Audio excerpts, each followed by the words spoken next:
नमस्कार दोस्तों। एक ऐतिहासिक शहर जिसमें बनी है विश्व प्रसिद्ध इमारत जो जानी जाती है एक प्रेम कहानी के लिए, प्रेम के प्रतीक के रूप में, सफेद संगमरमर से बनी हुई अजीम शान इमारत ताजमहल। जी हाँ दोस्तों, मैं बात कर रहा हूं ताज नगरी।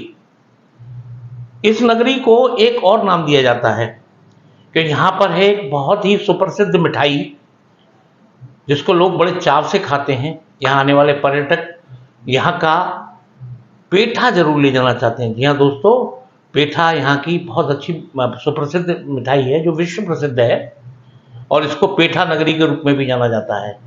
तो मैं बात कर रहा हूँ ताज नगरी या पेठा नगरी आगरा की।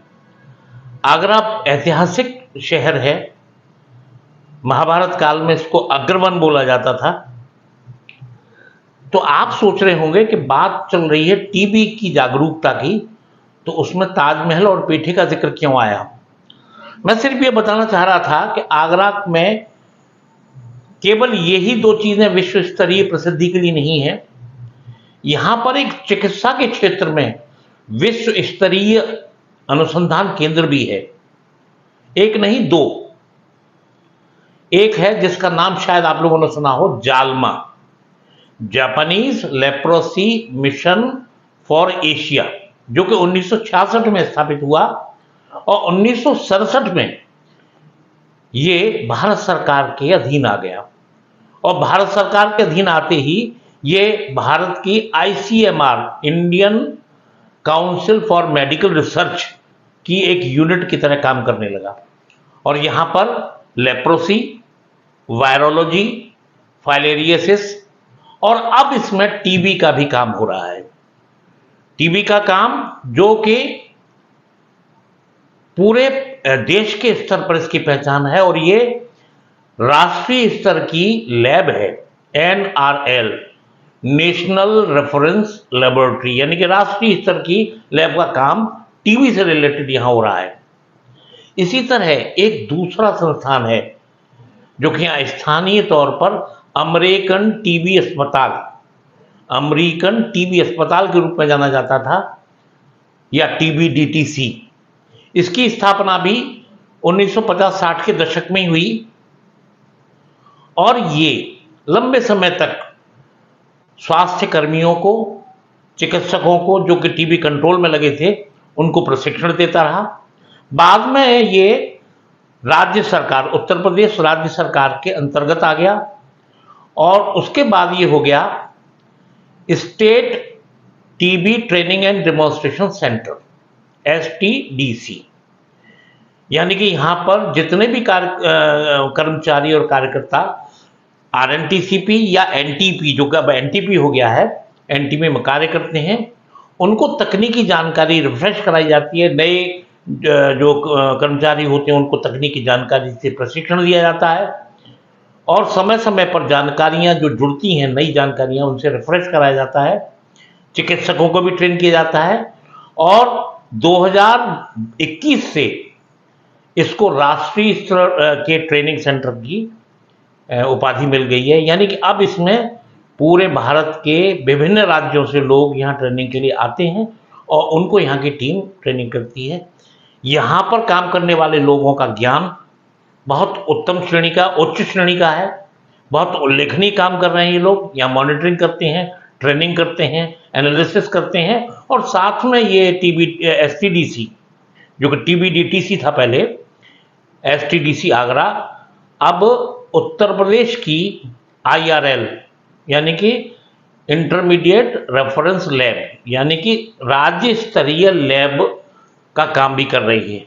यहाँ पर हर तरह की टीबी से संबंधित जांच होती है जो कहीं भी संभव नहीं है। प्राइवेट में बहुत सारी चीज़ें संभव नहीं है, वो यहाँ होती हैं।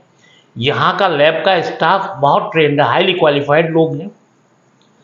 तो हम पहुँचे STDC आगरा। STDC आगरा की टीम बहुत ही क्वालिफाइड डॉक्टरों, कर्मचारियों से भरी पड़ी है। आपको याद होगा कि डॉक्टर अनुराग श्रीवास्तव, जो डिप्टी डायरेक्टर STDC हैं, उन्होंने टीबी की भ्रांतियों पर एक लेक्चर यहाँ दिया था। एक जानकारी आपसे साझा की थी। तो हम वहाँ पहुँचे और हम मिले डॉक्टर भरत बजाज से। Doctor Bharat Bajaj BRD medical college Gorakhpur के स्नातक हैं, वहाँ से एमबीबीएस किया है और 24 वर्षों से ये प्रांतीय चिकित्सा सेवा में अपनी सेवाएं दे रहे हैं। कुछ सालों से डॉक्टर भरत बजाज एसटीडीसी पर मॉनिटरिंग और ट्रेनिंग का काम संभाल रहे हैं। अब आप सोचिए कि इनसे ज़्यादा जानकारी टीबी के बारे में कौन दे सकता है, जो लाखों लाख टीबी कर्मचारियों को ट्रेनिंग देते हो, प्रोग्रामेटिक टेक्निकल ट्रेनिंग।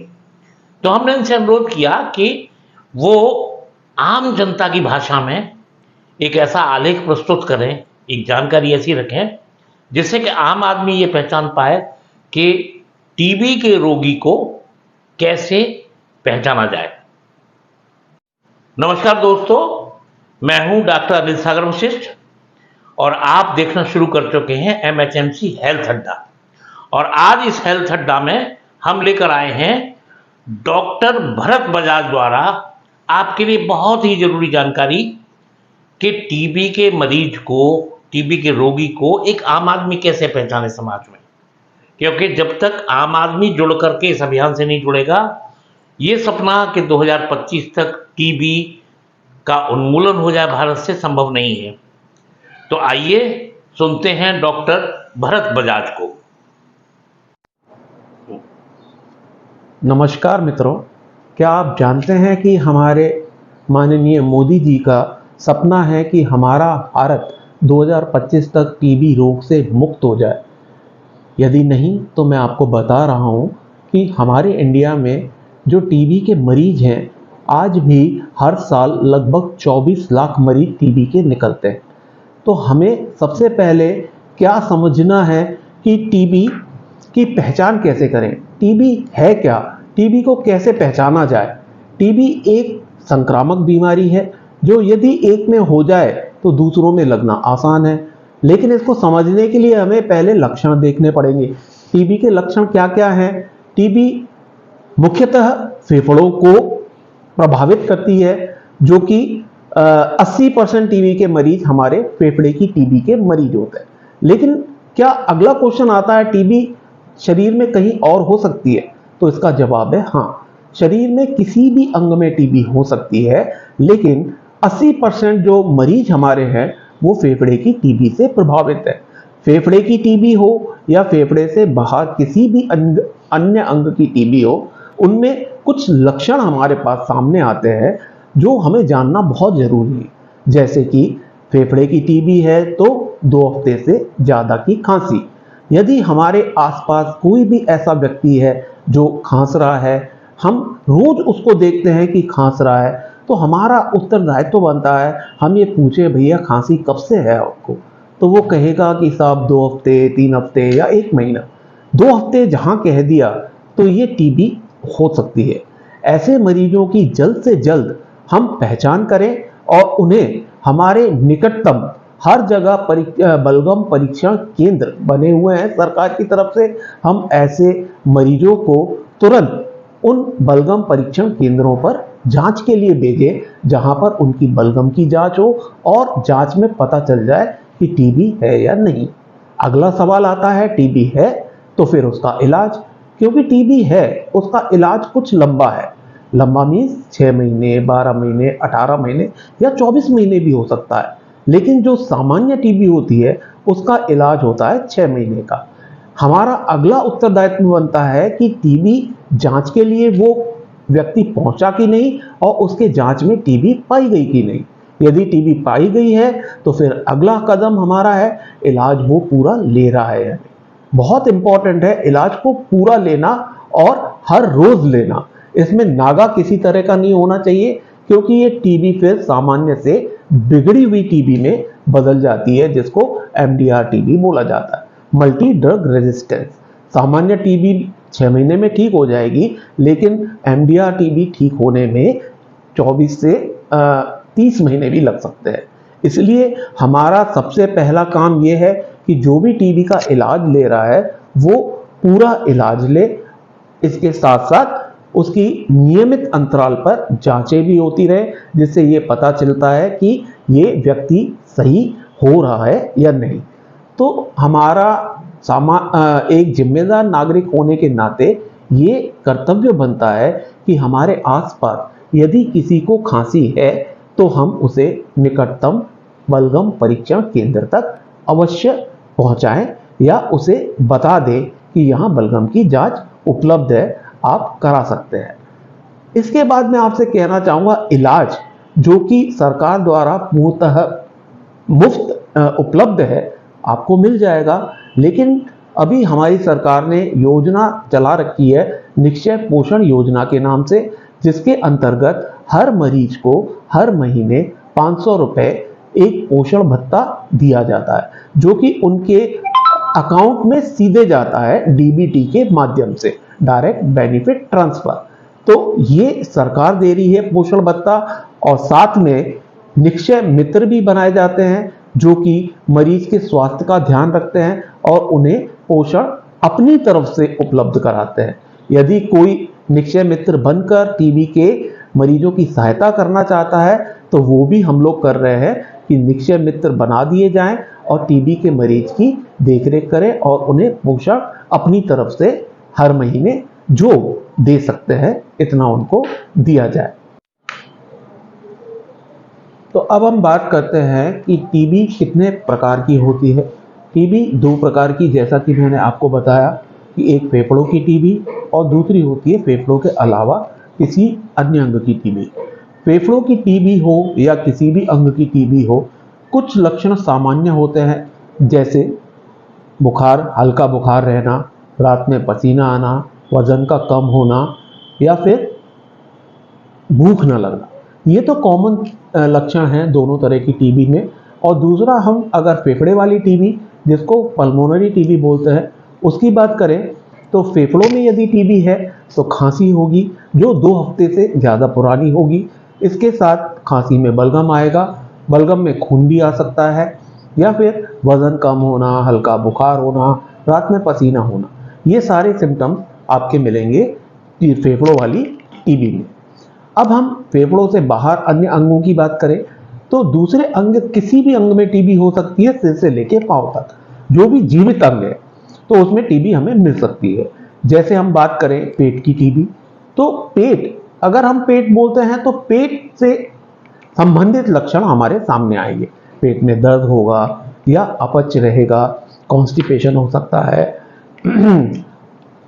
इसके अलावा अगर हम बात करें हड्डियों की टीबी की, तो हड्डियों से संबंधित लक्षण आपको दिखाई देंगे, जैसे हड्डियों में या जोड़ों में दर्द होगा और उसमें स्टिफनेस आ जाएगी, जिसको कहते हैं जकड़न आ गई है। या गांठों की टीबी की बात करें, जो काफ़ी हद तक हमें दिखाई दे जाती है, गले में गांठें हैं, कांख में गांठें हैं, तो इन गांठों की भी टीबी हो सकती है। इसके बाद दिमाग की टीबी भी हो सकती है, जो कि सिर में दर्द रहेगा, डिसोरिएंटेशन रहेगा, साथ में हल्का बुखार तो है ही, और भूख ना लगना, रात में पसीना आना, ये तो सब कॉमन लक्षण है।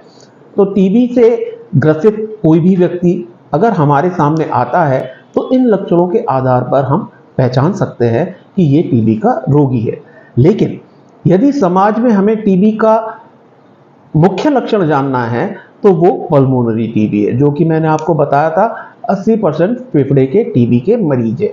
फेफड़े की टीबी है तो 2 हफ्ते से ज़्यादा पुरानी खांसी सबसे मुख्य लक्षण है जिस पर हमें ध्यान देना है, और ऐसे व्यक्तियों की हमें पहचान करनी है, और ऐसे व्यक्तियों को हमें बलगम परीक्षण केंद्र तक पहुंचाना है ताकि उनके बलगम की जांच हो और टीबी हमारे सामने आ जाए। टीबी हमारे सामने आएगी तभी हम टीबी का फैलाव रोक सकते हैं। आज इंडिया में लगभग 40% लोग टीबी से संक्रमित है।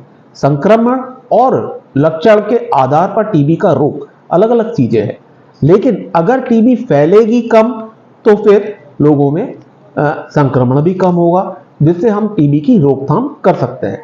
हमारे माननीय प्रधानमंत्री जी ने कहा है कि 2025 तक हमें इंडिया से टीबी का खात्मा करना है।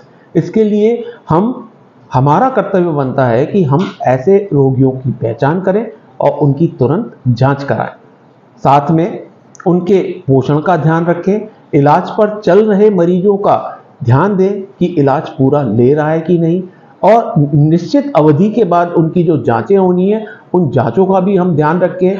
पोषण में उन्हें किट मिल रही है कि नहीं, उनके बैंक अकाउंट में पैसा आ रहा है कि नहीं, ये सब जानकारियां हमें होनी चाहिए ताकि हम किसी भी टीबी के रोगी की मदद कर सके और उसका इलाज पूरा करने में उसका सहयोग करें।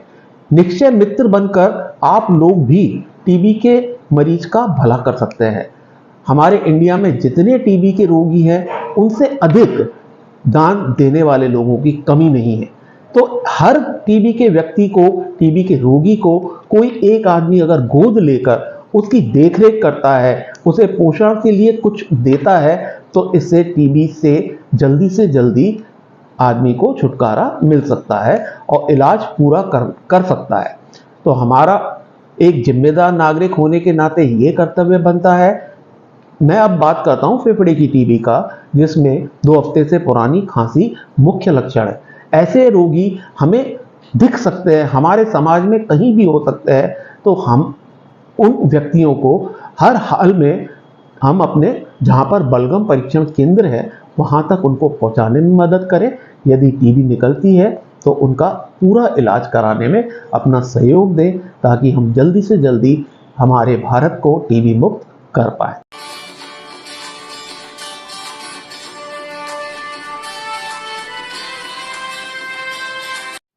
तो दोस्तों, आपने सुना डॉक्टर भरत बजाज को। डॉक्टर बजाज ने बहुत ही सरल और सहज शब्दों में आप तक ये जानकारी पहुंचाई कि हम टीबी के रोगी को कैसे पहचानें। उन्होंने साफ तौर पर बताया कि जिस भी रोगी को 2 हफ्ते की खांसी हो, 2 हफ्ते से ज़्यादा की खांसी हो, उसको हमें तुरंत प्रेरित करना चाहिए कि वो अपनी जांच कराए। उन्होंने देखिए साफ तौर पर बताया कि जो टीबी फैलाता है वो फेफड़े का रोगी है, जिसको फेफड़े की टीबी वो रोग फैलाता है। तो ऐसे रोगी को, जिसको 2 हफ्ते से ज़्यादा की खांसी है, महीनों की खांसी है, उसको हम जांच के लिए बताएं। जांच केंद्र सरकारी भी हैं, प्राइवेट भी हैं। वो प्राइवेट सेक्टर में भी जा सकता है, सरकारी केंद्र पर भी जांच करा सकता है।